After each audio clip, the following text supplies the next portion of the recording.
And welcome back to another episode of Success Unlimited. I'm your host, Tom Simmons. With us today, we have Ches Bostick from Abba Claims Consultants. Ches, welcome. Excited to have you today. How are you? Well, I'm great, Tom. Thank you. Thank you for having me on. I appreciate it. This is going to be fun. Yeah, Excited absolutely. to kind of dive into your story and learn about some of your successes, some of your challenges. So, what industry do you currently work in? I'm a licensed public adjuster in Texas. We're located in Dallas, Fort Worth. Awesome. And what is for folks outside of the insurance industry, what is a public adjuster? What do they do? The way I explain this when we have clients call the office, I use the analogy, I think, because most people can relate to it, that I tell folks that we're kind of like an attorney, but only for insurance claims. We don't practice law.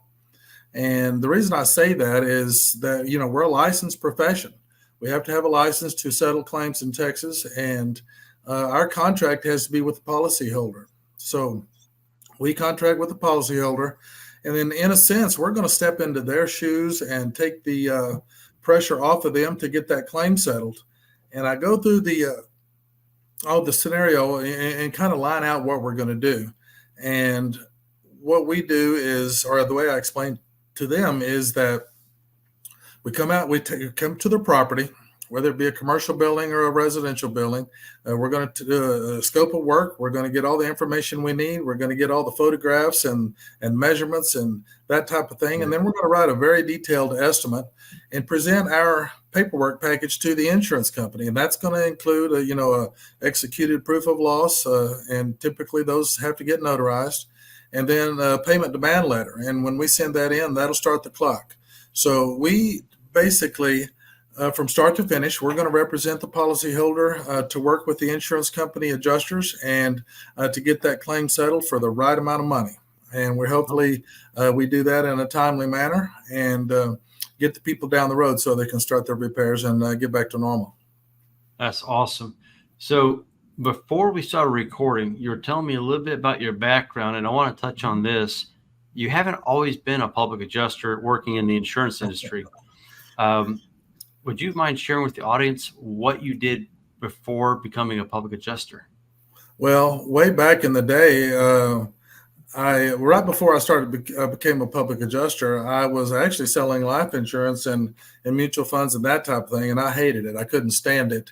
And it was so fun to me to find out about public adjusting. I actually not back then I became an IA, an independent adjuster, and I was working State Farm and Allstate claims as an independent. But I think what you're thinking about is right out of high school. I lived in the Panhandle of Texas, up in Amarillo, and went to Canyon High School. And when I got out of school, actually the day I graduated, I went to training, and I was trained, and I became a locomotive engineer, and I worked for the Santa Fe Railroad for a little while, and I know how to drive locomotives, so I feel like I tell my wife all the time. I see a train sitting somewhere on the side of the road in a siding somewhere, and I think I ought to go get up on that, jump up that train. I'll bet you I could drive it.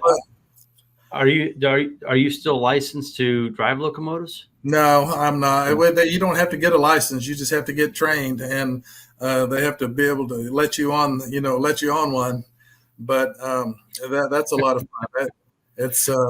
I had a good time doing that, and my grandkids think I'm the coolest person in the world. That Poppy can drive at least when they were little, they did. Poppy could drive a train.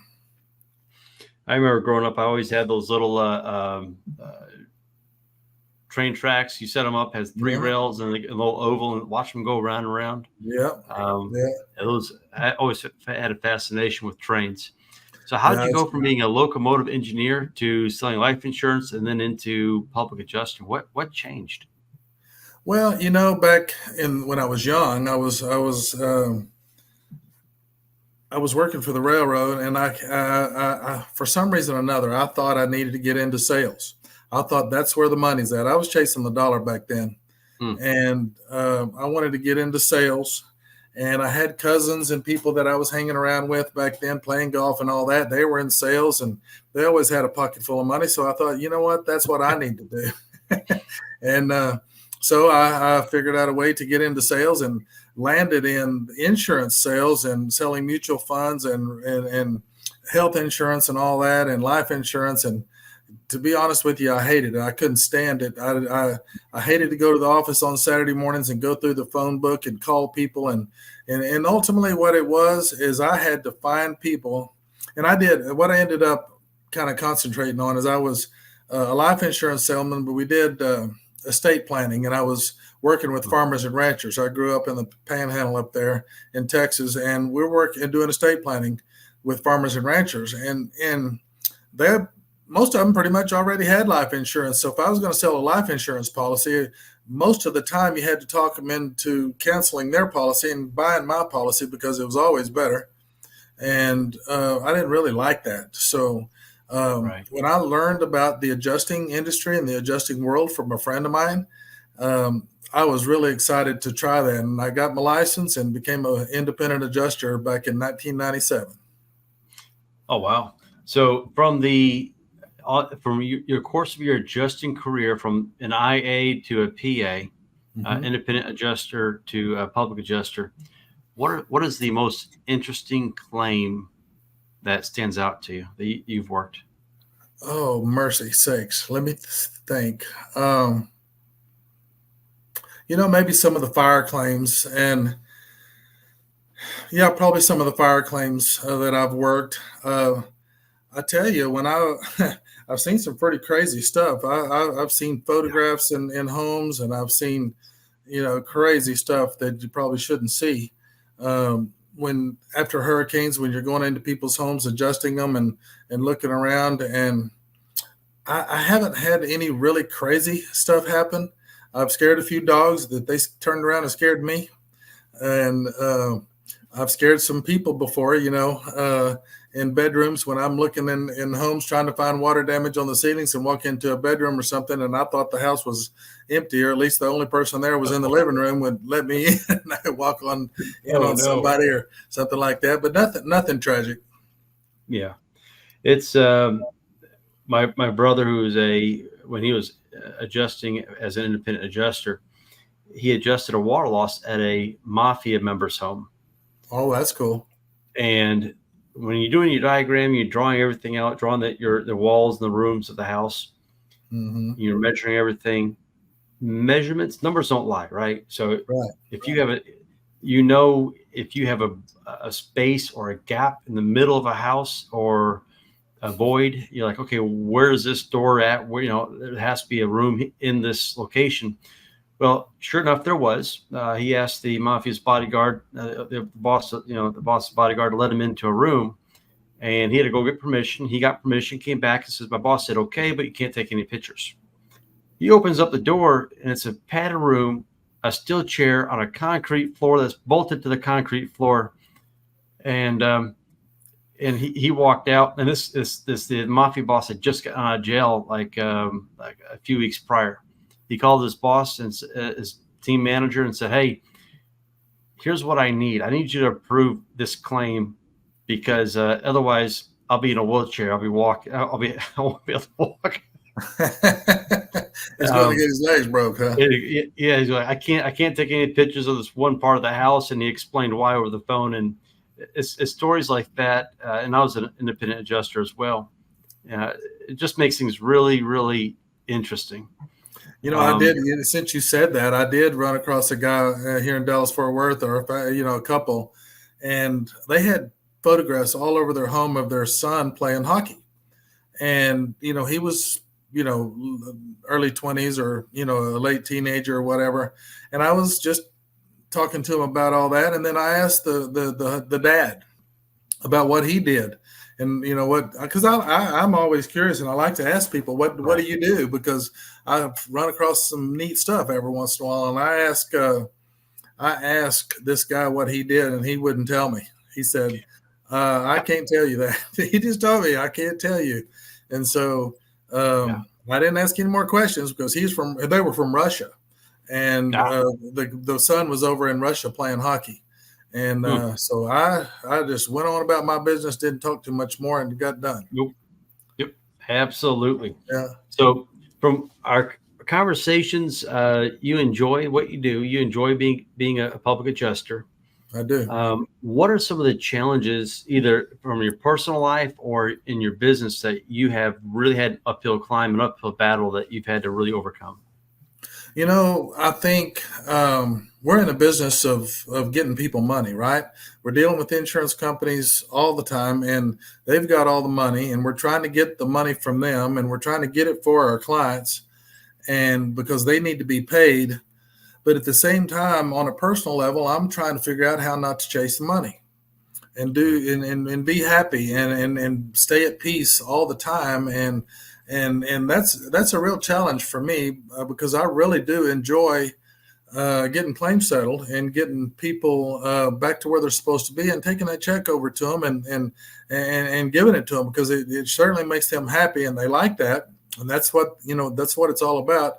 But at the same time, I'm trying to stay grounded in my mind and not chase the money.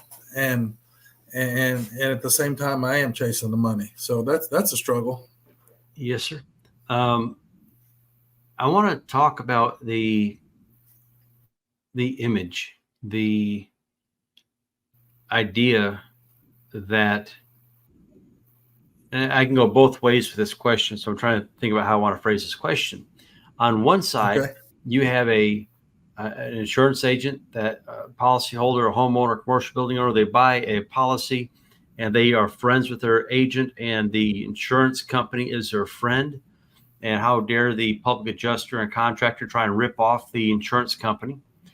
But then you have the other side, other viewpoint, that you have a policyholder that's been shortchanged in their opinion, and it's a big bad insurance company.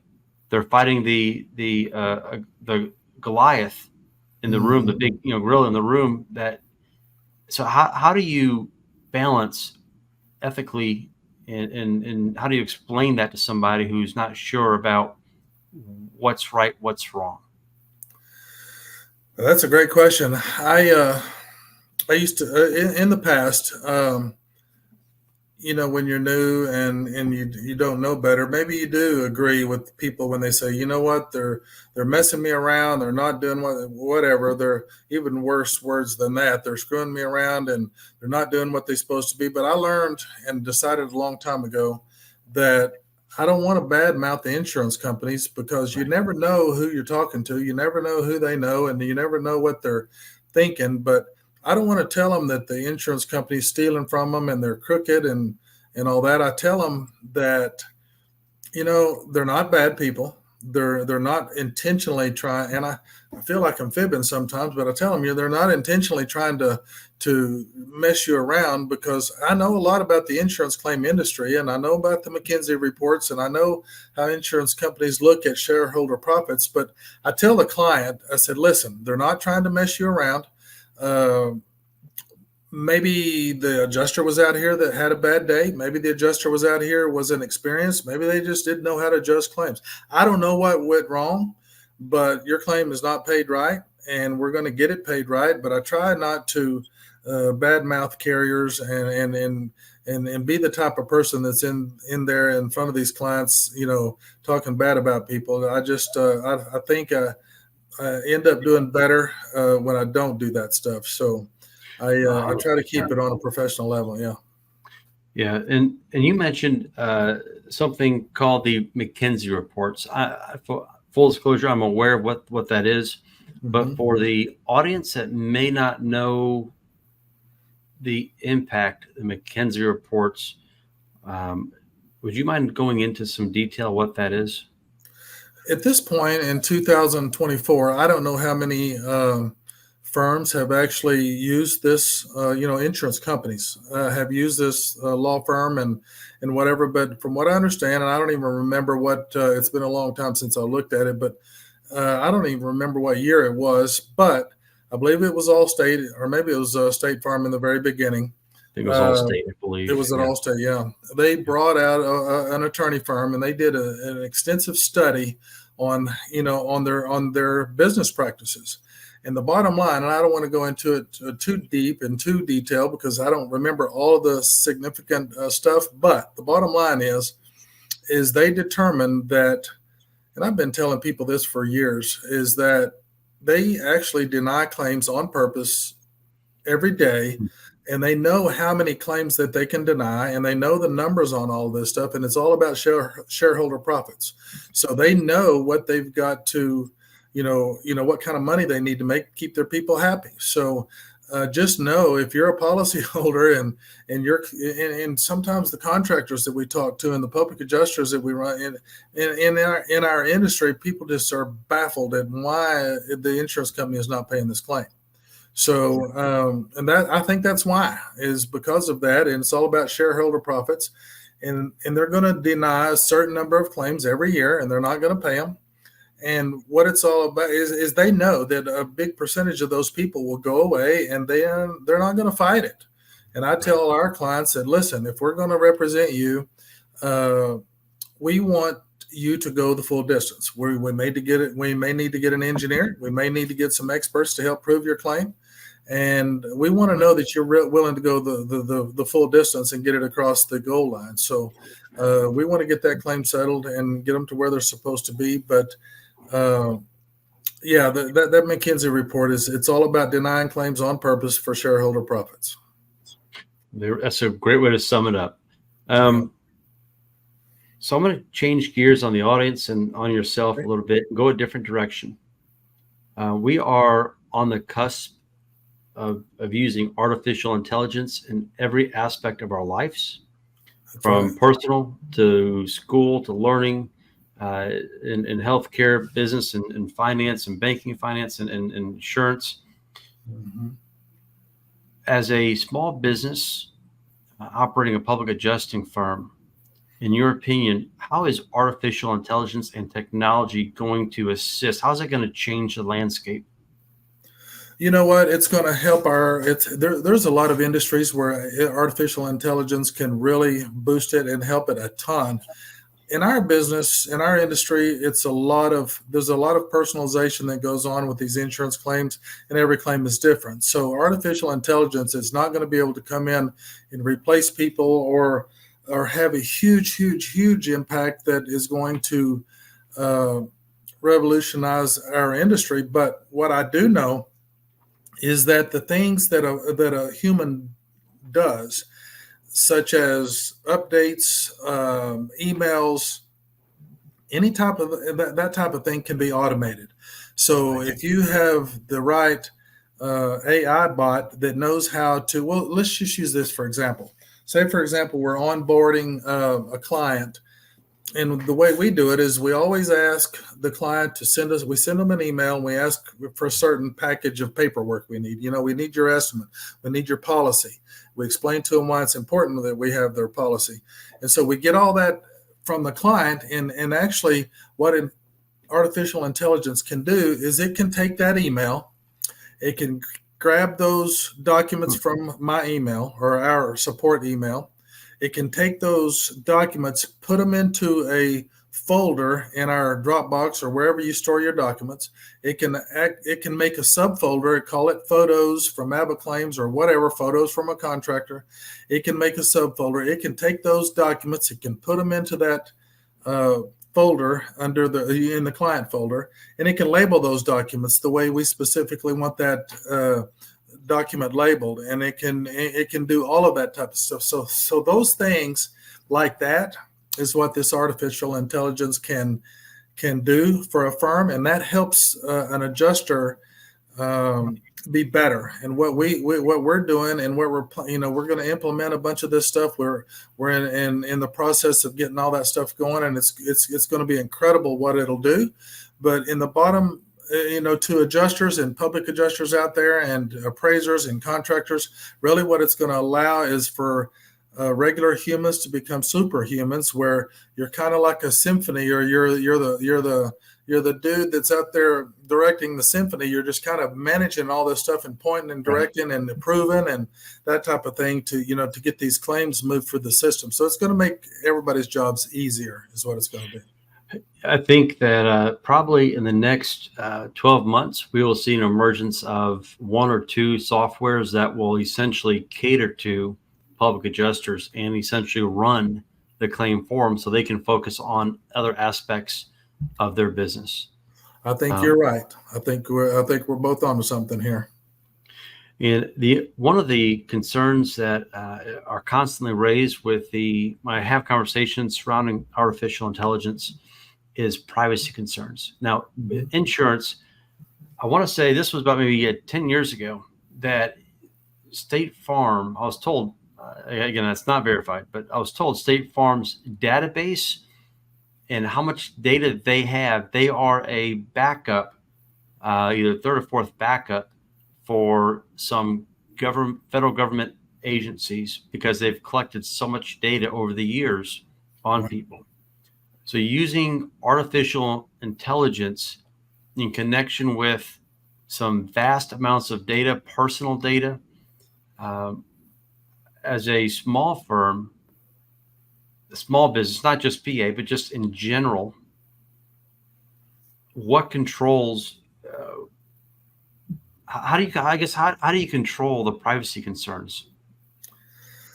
Well, I would say that if you're going to use artificial intelligence, you certainly don't want to allow that bot to grab any of that, specific information and put it into an email or anything like that. There's going to have to be I don't doubt that there's going to become, laws will come out to address all of that.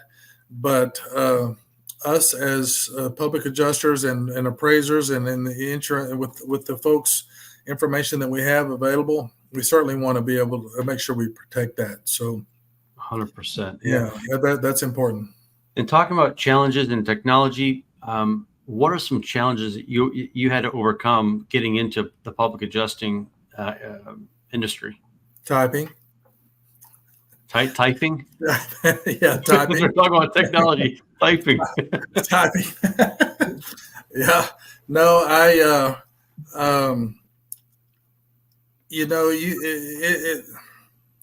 the technology is so sophisticated and stuff that just unless you spend a lot of time learning this stuff and learning how to code and do all that stuff, it's almost impossible to use some of this stuff. So you have to depend on people that can develop this and that are like kind and have the same type of interest that we have that are going to be helping our industry to come up with this stuff. And we've got a lot of that stuff going on. But that's just staying up with technology, I think is, and it's, you're not going to get ahead of it, but staying up with it and being able to use that for the better of our firms. That's, you got to stay on top of it. It's hard to do.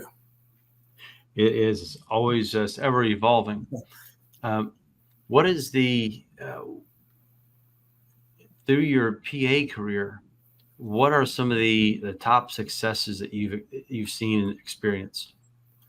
You know what? We've seen people especially like large fire losses. We've seen huge commercial fire losses, storm damage, hurricane losses. That I think the biggest thing is that there's so much emotion involved in these claims when people have a loss and they have a catastrophe.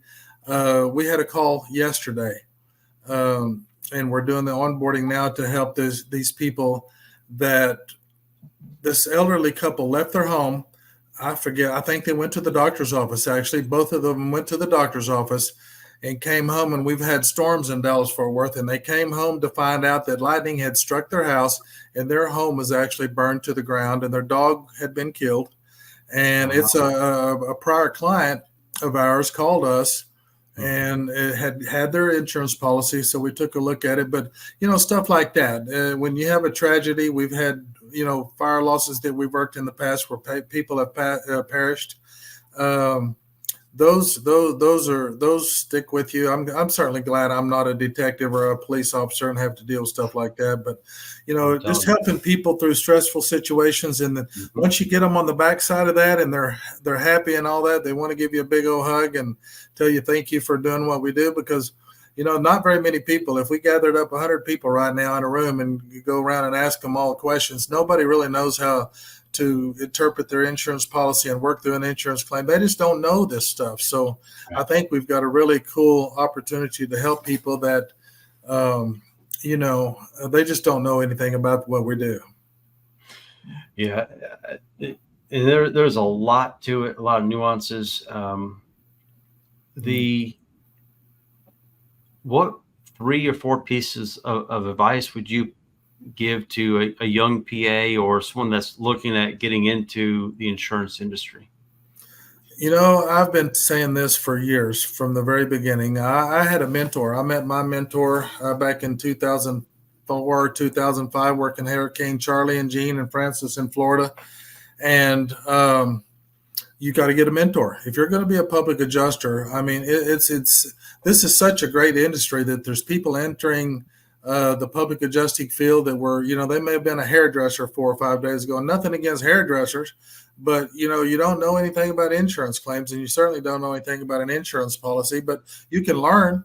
So I would say the best thing to do, the number one most important, or maybe the top 3 things to do, is get a mentor, get a mentor, and get a mentor. You've got to have some help from somebody that knows what they're talking about. And in such a litigious society that we're in now, you're going to get sued if you do something wrong. So you need to be able to at least know how you're going to work through an insurance claim and what you're supposed to do, because all you have to do is miss a deadline and you're in trouble. Yeah. Would you recommend someone starting off working with a firm first, becoming an IA first, and becoming a PA? What's the career path for a PA? I think, my career, my path was being an IA, and I was an IA from '97. I originally got my public adjusting license in 2006, and so I learned a lot as an IA.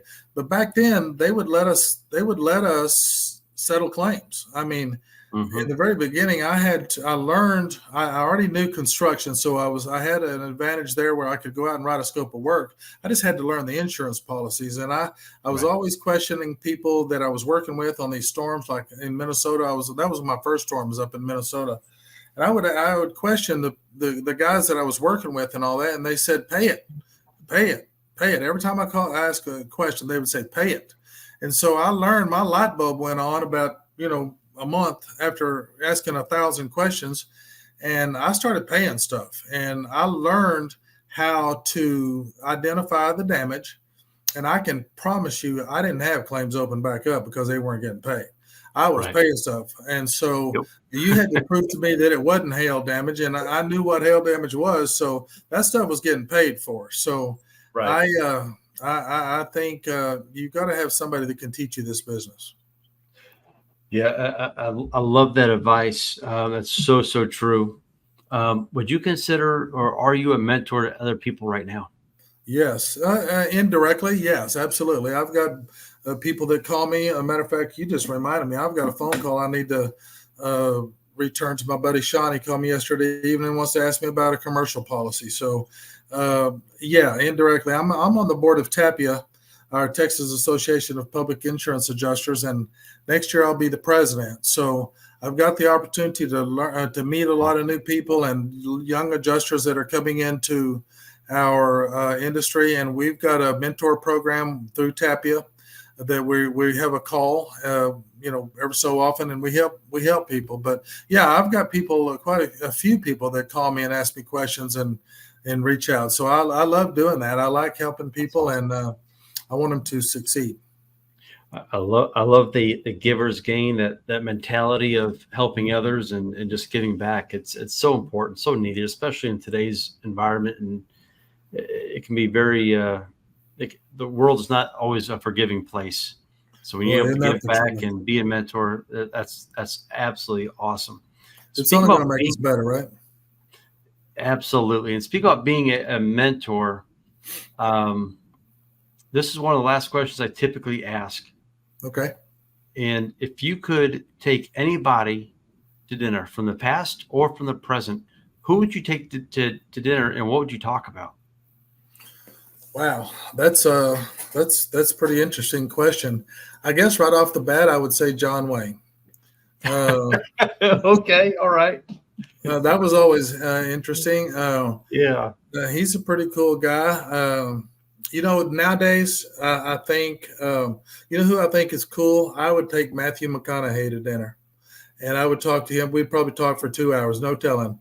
because that guy, I mean, he's conscious. He knows how to be kind Hmm. to people. He's funny guy. He's got a lot. Have you ever heard his book? Read his book? He's got I a have book not. that that's the funniest thing I've read for years. Um, he's a funny guy. So I think he's got a lot of really cool stories about his growing up and, and all that. So I think I haven't really thought about that recently as far as today's people, but it might be him. I think that'd be a Yeah. fun dinner. Yeah. You brought up a book, then you brought up John Wayne, and those two combined made me think of Louis Lamar books. Oh yeah. Yeah, absolutely. That's going back a little ways. Yeah, yeah, it Um, is. I way back, I remember the movie The Cowboys, and there's a lot of good life lessons in that. But I just thought he was a pretty cool guy, and he walked softly and carried a big stick. that's right. Absolutely. Yeah, Well, appreciate you for being on this episode of Success Unlimited. As technology emerges and things evolve, I'd love to have you back on to talk about that piece and explore and see how things are going. absolutely. I look forward to doing it. And thank you for having me on. Thank you.